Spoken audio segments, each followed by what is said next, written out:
Okay, now I'm going to take certain examples so that the factorial notations become very clear. Okay, 5 factorial, we have to evaluate 5 factorial in its first part. So 5 factorial can be written in any of this way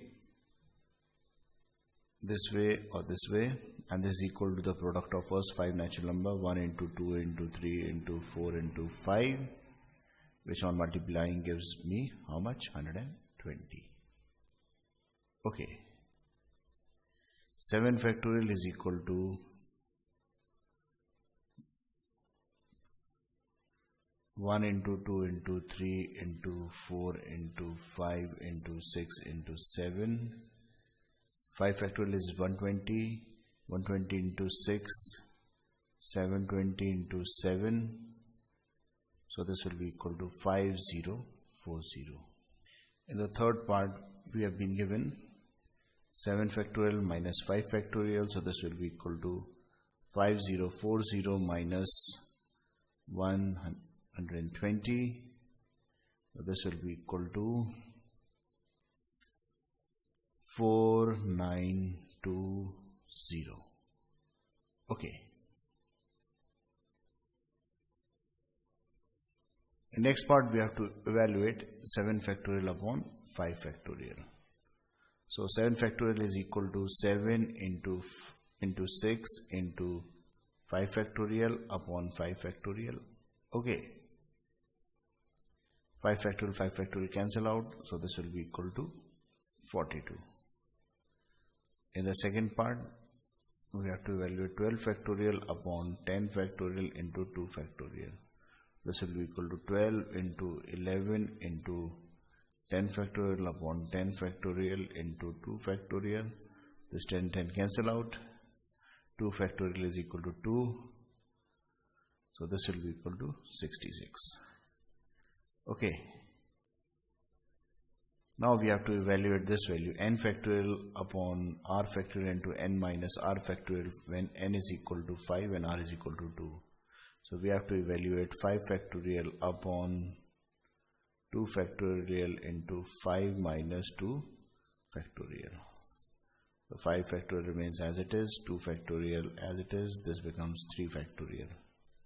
5 factorial can be written as 5 into 4 into 3 factorial upon 2 factorial into 3 factorial.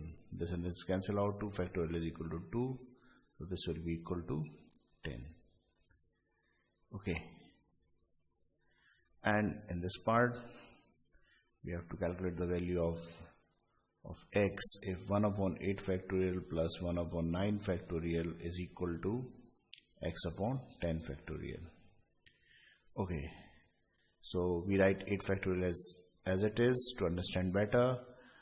9 factorial can be written as 9 factorial into 8 factorial and whole upon, and which is equal to x upon 10 factorial. On taking LCM, the LCM will be equal to 9 into 8 factorial. This will be equal to 9 plus 1, which is equal to x upon 10 factorial. 10 factorial can be written as 10 into 9 into 8 factorial. This 8 factorial cancel out, this 9 cancel out, and this is going to become 10. This 10 is going to multiply here, so x will be equal to 10 into 10, that is equal to 100. Okay, so you have to just apply a little bit to get the proper knowledge of n factorial. It is very simple. Just by doing few problems, few difficult problems, you will sharpen your skill about factorial notation. Okay. Okay, now we are going to begin with permutations. So whenever we begin with any topic, for example, here we have started with permutation. An obvious question which comes to our mind is this, that what is permutations or what is meant by permutation? Okay. It is very simple. A permutation is an arrangement in definite order of a number of objects taken some or all at a time. So if we have some objects and when and what we do from that objects, we select some of the objects. We can select all, we can select some. So we take some or all of the object and we arrange them in order. So here the order is given importance. So whenever objects are taken from certain number of objects and they are arranged in a definite order, then this is known as permutation. Okay. Now we are going to take an example, and we have taken an example of arrangement of the letters of the word rose. Okay. So we take this word rose, and what we are doing, we are arranging its letters. So one of the arrangement will be the word itself, other will be like this, R-O-E-S, R-S-E-O, and so on. We can make a large number of arrangement like this. So this is known as each of this arrangement of these letters is known as permutation. It is known as permutation of the letters